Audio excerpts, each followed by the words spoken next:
নমস্কার, আপনারা দেখছেন সংবাদ বাংলা ইউটিউব চ্যানেল। আপনাদের সাথে আমি স্বাগতা।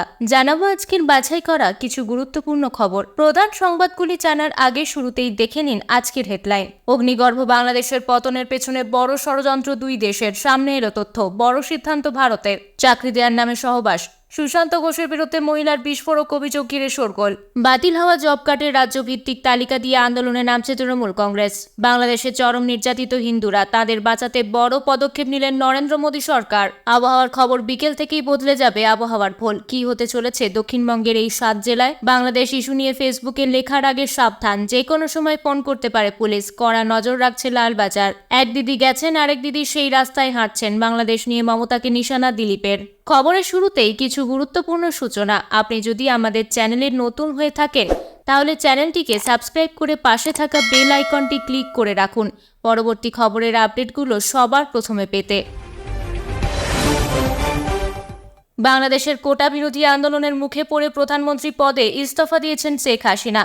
এমনকি শুধু ইস্তফা দেওয়াতেই সমস্যা মেটেনি, নিজের জন্মভূমি ছেড়ে ভারতে এসে থাকতে হচ্ছে শেখ হাসিনাকে। তবে এই সবের মধ্যে আশঙ্কার খবর শোনালো গোয়েন্দারা। এই আন্দোলনের মধ্য দিয়ে সরকারের পতন ঘটানোর নেপথ্যে নাকি রয়েছে চীন ও পাকিস্তানের আইএসআই এর ষড়যন্ত্র। এমনই তথ্য এবার প্রকাশ্যে এসেছে। গোয়েন্দারা দাবি করেছেন যে চীন ও পাকিস্তানের একটাই উদ্দেশ্য, ভারত বিরোধী সরকার গঠন করা বাংলাদেশে। বাংলাদেশ জুড়ে এই অগ্নিগর্ভ পরিস্থিতির নেপথ্যে জামাতের ছাত্র সংগঠন ইসলামী ছাত্র শিবির রয়েছে বলেই জানা যাচ্ছে। আসলে পাকিস্তান চেয়েছিল যেভাবেই হোক বাংলাদেশ থেকে শেখ হাসিনা সরকারকে সরিয়ে দিতে, আর তার জায়গায় বিএনপির সরকারকে প্রতিস্থাপিত করতে। গোয়েন্দাদের অনুমান, বিএনপি শাসনে এলে তা ভারতের জন্য ভালো নয়, তবে পাকিস্তানের জন্য ভালো হবে। আর তাই এই গভীর ষড়যন্ত্র। যদিও এই সম্পূর্ণ বিষয় ভারতের পক্ষ থেকে এখনো মেলেনি কোনো তথ্য। এই নিয়ে ভারত কি বলল দেখুন। অগ্নিগর্ভ বাংলাদেশ, দেশ ছাড়তে বাধ্য হয়েছেন শেখ হাসিনা।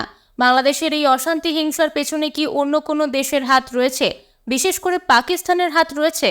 সর্বদলীয় বৈঠকে এই প্রশ্নই তুললেন বিরোধী দলনেতা তথা কংগ্রেস সাংসদ রাহুল গান্ধী। হাসিনা এবং বাংলাদেশ নিয়ে সরকারের কি পরিকল্পনা তা নিয়েও প্রশ্ন করেন রাহুল। মঙ্গলবার সংসদে সর্বদলীয় বৈঠকে ডাক দিয়েছেন প্রধানমন্ত্রী নরেন্দ্র মোদী। এনডিএ সংসদের পাশাপাশি বিরোধী দলেরও একাধিক সাংসদ উপস্থিত ছিলেন। কংগ্রেসের তরফে যোগদান রাহুল গান্ধী ও মল্লিকার্জুন খাড়গে। এই বৈঠকে বাংলাদেশ ইস্যু নিয়ে 3টি গুরুত্বপূর্ণ প্রশ্ন তোলেন বিরোধী দলনেতা রাহুল গান্ধী। সূত্রের খবর, কংগ্রেস সাংসদ রাহুল গান্ধী বলেন, নির্বাচন না হওয়া পর্যন্ত বাংলাদেশের অন্তর্বর্তী সরকার শাসন করবে। এই পরিস্থিতিতে সরকারের সর্ব ও দীর্ঘ মেয়াদী থাকা উচিত। এর জবাবে বিদেশমন্ত্রী এস জয়শঙ্কর বলেন, পরিস্থিতি প্রতি মুহূর্তে বদলাচ্ছে, পরিস্থিতির দিকে নজর রাখা হোক। কিছু জায়গায় ভারত বিরোধী মনোভাব দেখা যাচ্ছে। যে সরকারই আসুক না কেন, ভারত সরকার সেই অনুযায়ী সিদ্ধান্ত নেবে। এরপরে কংগ্রেস সাংসদ প্রশ্ন করেন, বিগত কয়েক সপ্তাহ ধরে বাংলাদেশের যেই ঘটনা ঘটছে তার পেছনে কি বিরোধী শক্তি পাকিস্তানের কোনো হাত রয়েছে? কেন্দ্রের তরফে এর উত্তরে বলা হয়, এই বিষয়টি তদন্ত করে দেখা হচ্ছে। বাংলাদেশে এমন কিছু হতে চলেছে তা কি ভারত সরকার আগে থেকেই বুঝতে পেরেছিল? এই প্রশ্ন করে রাহুল গান্ধী। বিদেশমন্ত্রী জবাবে বলেন, কেন্দ্রীয় পরিস্থিতির দিকে নজর রাখছে। জানা গেছে কংগ্রেস সহ বিরোধী দলগুলি বাংলাদেশ পরিস্থিতি নিয়ে মোদী সরকারকে সব রকমের সমর্থন জানাবেন বলেই প্রতিশ্রুতি দিয়েছে।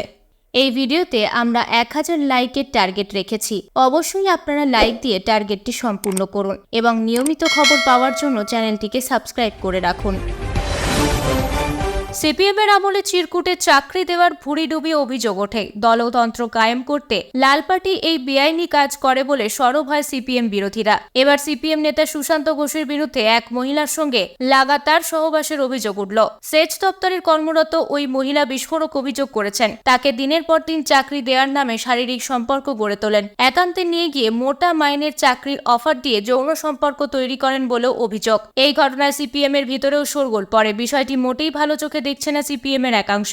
কারণ 34 বছরে বাম শাসনে মানুষ অতিষ্ঠ হয়ে ওঠায় এবারও সিপিএম ঘুরে দাঁড়াতে পারেনি, লোকসভায় প্রত্যাশিত ফল করতে পারেনি, যার জন্য সিপিএম নেতৃত্ব এখন বেশ চাপে। এর মাঝে পশ্চিম মেদিনীপুরের জেলা সম্পাদকের বিরুদ্ধে এই ধরনের গুরুতর অভিযোগ ওঠায় সিপিএম এর অস্বস্তি বেড়েছে। জনজীবনে ভুল বার্তা যাওয়ার আশঙ্কা তৈরি হয়েছে বলে দলের একাংশ মনে করছেন। তাই সিপিএম এর তরফে জানা গেছে, আগামী দিনে প্রয়োজনে সুশান্ত ঘোষকে সরিয়ে দিতে পারে রাজ্য কমিটি। বামফ্রন্ট যখন ক্ষমতা ক্ষমতায় ছিল তখন সিপিএম এর বিতর্কিত নেতা ছিলেন সুশান্ত ঘোষ। 1987 সাল থেকে 2016 সাল পর্যন্ত টানা 29 বছর গড়বেতা পূর্ব বিধানসভা কেন্দ্রের বিধায়ক ছিলেন তিনি। মন্ত্রীও হয়েছিলেন সুশান্ত ঘোষ। 2002 সালের বেনাচাপড়া কঙ্কাল কাণ্ডে অভিযুক্ত হন তিনি। লাল সন্ত্রাসের বলি হওয়া মানুষদের মাটির নিচে পুঁতে দেওয়ার অভিযোগ ওঠে। পরিবর্তনের সরকার ক্ষমতায় আসার পর দাপুটে নেতাকে জেলেও যেতে হয়। পরে সুপ্রিম কোর্ট থেকে জামিনে মুক্ত হন গড়বেতার বেতাজ বাদশা। খাসতালুকে ফেরেন তিনি। সিপিএম তাকে দলের জেলা সম্পাদক পদে বসায়। কঙ্কাল কাণ্ডের পর এবার সহবাসের অভিযোগ সামনে আসায় কার্যত সুশান্ত ঘোষ কাঠগড়ায়। যে মহিলা এই অভিযোগ করেছেন তার বাড়ি মেদিনীপুর শহরে।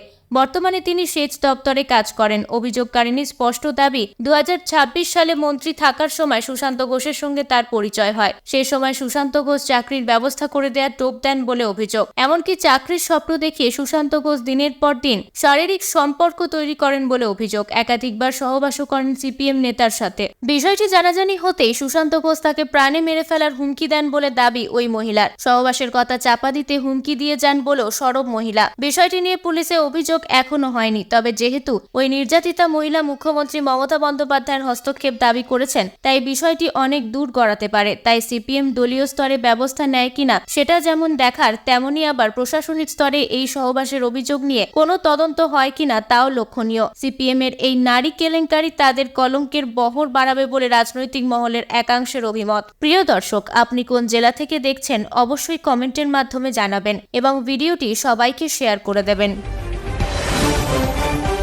জব কার্ড বাতিলের রিপোর্ট অনুযায়ী শীর্ষ সারিতে রয়েছে বিহার, উত্তরপ্রদেশ, উড়িষ্যা, মধ্যপ্রদেশ, অন্ধ্রপ্রদেশ, অসম, গুজরাতের মতো বিজেপি শাসিত বা বিজেপির সহযোগী রাজ্যগুলি। কিন্তু ভুয়ো জব কার্ডের কারণ দেখিয়ে শুধু পশ্চিমবঙ্গের টাকা আটকে রাখা হয়েছে। এর যৌক্তিকতা কি? জবাব দাও কেন্দ্র। বাংলার প্রাপ্য যদি আটকে রাখা হয়, উত্তরপ্রদেশ, মধ্যপ্রদেশ, উড়িষ্যা, অন্ধ্রপ্রদেশের কি হবে? কেন তাদের তহবিল বন্ধ করা হলো না? রাজ্যওয়ারি ভুয়ো জব কার্ড বাতিলের তালিকা দেখিয়ে এবার পথে নামার প্রস্তুতি নিচ্ছে তৃণমূল কংগ্রেস। রাজ্যসভার প্রাক্তন তৃণমূল সাংসদ কুণাল ঘোষ এক্স হ্যান্ডেলে একটা তালিকা পোস্ট করেন। সেখানে 2019-20 থেকে 2024-এর 30 জুলাই পর্যন্ত ভুয়ো জব কার্ড বাতিলের তালিকা রয়েছে। এই তালিকায় দেখা গিয়েছে পশ্চিমবঙ্গের থেকে ভুয়ো জব কার্ড বাতিলে অনেক এগিয়ে রয়েছে উত্তরপ্রদেশ, বিহার, উড়িষ্যা, মধ্যপ্রদেশ, অন্ধ্রপ্রদেশ। তারপরও শুধু বাংলার প্রাপ্য আটকেই ক্ষান্ত কেন্দ্র। অন্য রাজ্যের ক্ষেত্রে তারা হাত গুটিয়ে রয়েছে। তাদের টাকা আটকায়নি, বঞ্চনা শুধু বাংলার সঙ্গে। তার আরও সংযোজক শ্বেতপত্র প্রকাশের চ্যালেঞ্জ অভিষেক আগেই করেছিলেন। কেন্দ্র শুধু শব্দের জাগলারি করে গিয়েছে। এতদিনে সংসদে দুটি সত্য প্রকাশ হয়ে গিয়েছে। কেন্দ্র স্বীকার করেছে 100 দিনের কাজে নয়া পয়সাও দেয়নি বাংলাকে। আর সামনে এসেছে ভুয়ো জব কার্ড বাতিলের তালিকা। বলছে পশ্চিমবঙ্গে অনিয়ম হয়েছে বলে টাকা বন্ধ। আমরা বলছি যেটা অনিয়ম সেটার তদন্ত করে বাকি টাকাটা দিন। জব কার্ড বাতিল মানেই দুর্নীতি নয়। কারোর মৃত্যু হয়ে থাকতে পারে, এছাড়া নানা কারণে জব কার্ড বাতিল হতে পারে। বিজেপি শাসিত রাজ্যগুলি টাকা পেলে বাংলায় কেন টাকা বন্ধ? মিথ্যে অভিযোগ, রাজনৈতিক হিংসা চরিতার্থ করতে বাংলার টাকা বন্ধ করে রেখেছে কেন্দ্র। এই মর্মেই তার স্পষ্ট কথা, দিল্লিকে অবিলম্বে 100 দিনের কাজ ও আবাস সহ প্রতিটি স্কিমে বাংলার বকেয়া মেটাতে হবে। তালিকা অনুযায়ী ভুয়ো জব কার্ড বাতিলে সবার উপরে রয়েছে বিহার। সেখানে বাতিল হয়েছে 99,26,063টি জব কার্ড। উত্তরপ্রদেশে বাতিল হয়েছে 91,42,876টি জব কার্ড। এছাড়া উড়িষ্যায় 42,82,945টি জব কার্ড। মধ্যপ্রদেশে 37,74,160টি। অন্ধ্রপ্রদেশে 35,54,193টি জব কার্ড বাতিল হয়েছে। সেখানে পশ্চিমবঙ্গে বাতিল হয়েছে 24,05,859টি। অসমে বাতিল হয়েছে 8,66,398টি এবং গুজরাটে বাতিল হয়েছে 7,08,182টি জব কার্ড। সারা দেশে মোট 4,43,04,461টি জব কার্ড বাতিল হয়েছে। উত্তপ্ত বাংলাদেশ, মারাত্মক অত্যাচারিত বাংলাদেশের হিন্দুরা। বাংলাদেশের উত্তাল পরিস্থিতির জন্য ঠিক কী পদক্ষেপ নেবে ভারত? এই নিয়ে বড় প্রশ্ন ছিল রাজ্য রাজনীতিতে। এবার সর্বদলীয় বৈঠক করল কেন্দ্রীয় সরকার। এদিন ভারতে একটি সর্বদলীয় বৈঠক করা হয় বাংলাদেশের পরিস্থিতি নিয়ে। গোটা দেশের নজর ছিল এই বৈঠকের উপরে। অবশেষে সেই বৈঠকের বাংলাদেশের অবস্থিত যেসব হিন্দুদের উপর অত্যাচার করা হয় তাদের সব রকম রক্ষা করবে ভারত সরকার বলে সিদ্ধান্ত নেওয়া হয়েছে। কেন্দ্রের এই সিদ্ধান্তই হিন্দু সমাজের মনে যথেষ্ট আশা তৈরি করেছে। বাংলাদেশের যে হিন্দুরা চরম নির্যাতনের মুখে পড়েছেন তাদের সহযোগিতার হাত বাড়িয়ে দেবে ভারত, এমনই জানা গিয়েছে বৈঠক থেকে। কিছুদিন আগেই এক হিন্দু মহিলার ভিডিও ভাইরাল হয়ে গিয়েছিল সোশ্যাল মিডিয়ায়, যেখানে তার বাড়ির উপরে হামলা চালানোর অভিযোগ করেছেন। শুধু তাই নয়, তার বাবাকেও পিটিয়ে মারা হয়েছে বলেও অভিযোগ করেছেন তিনি। এছাড়াও বিক্ষিপ্তভাবে প্রচুর হিন্দুদের অত্যাচারের খবর সামনে এসেছে। এবার সেই অত্যাচারিত হিন্দুদের পাশে থাকার বার্তাই দিল ভারত। এছাড়াও বাংলাদেশ ইস্যুতে সীমান্তবর্তী এলাকাতেও কড়া নিরাপত্তা বাড়িয়েছে ভারত। জল সীমাতেও বাড়ানো হয়েছে বিশেষ নিরাপত্তা। গত কয়েকদিন ধরেই এক টানা বৃষ্টিতে নাজেহাল মানুষ। উত্তর থেকে দক্ষিণ বেশ কিছুদিন থেকে বৃষ্টি চলছে দুই বঙ্গেই। আজও বৃষ্টির সম্ভাবনা রয়েছে একাধিক জেলায়। বিকেল থেকেই ভোল নাকি বদলে যাবে আবহাওয়ার। গাঙ্গেয় পশ্চিমবঙ্গ ও সংলগ্ন বাংলাদেশের উপরে একটি ঘূর্ণাবর্ত অবস্থান করছে।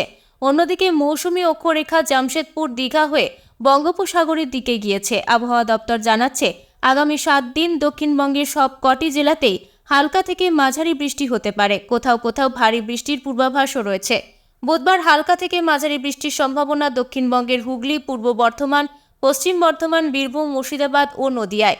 এছাড়াও বাকি জেলাগুলিতে বিক্ষিপ্ত হালকা বৃষ্টি চলবে। বুধবার ও বৃহস্পতিবার দক্ষিণবঙ্গের কোনো জেলাতেই ভারী বৃষ্টির পূর্বাভাস নেই।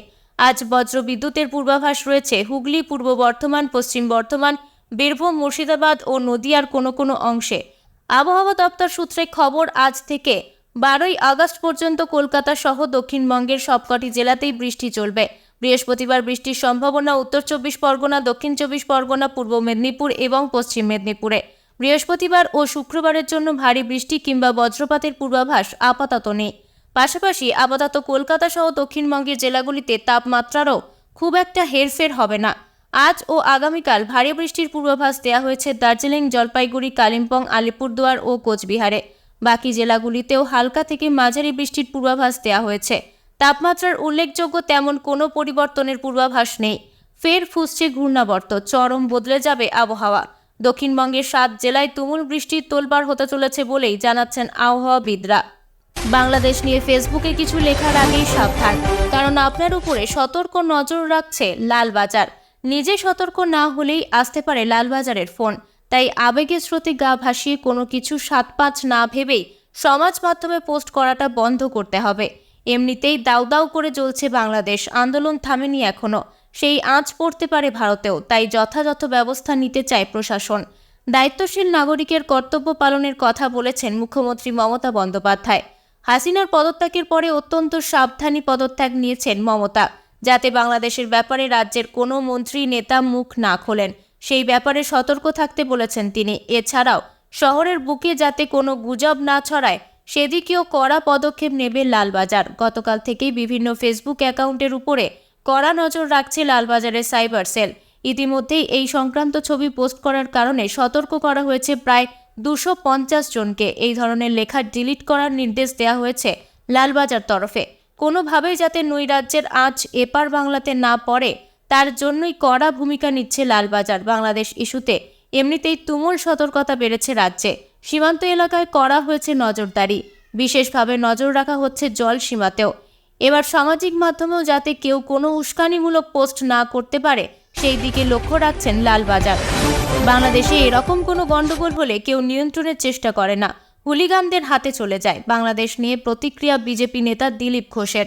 এদিন তিনি বলেন, আমার মনে হয় কোনো ইসলামিক দেশে গণতন্ত্র সফল হয় না। ওখানকার হিন্দুদের হয়ে কেউ কথা বলছে না। ওই হুলিগানরাই এখানে সিএএ পাশ হওয়ার পর বাড়িঘর লুট করেছিল, আগুন জ্বালিয়েছিল। এখন তৃণমূল পার্টিটাকেও দখল করে নিয়েছে। মমতা বন্দ্যোপাধ্যায় ভাবছেন এরা আমার পক্ষে আছে, তাই মুখ বন্ধ করে রাখছেন।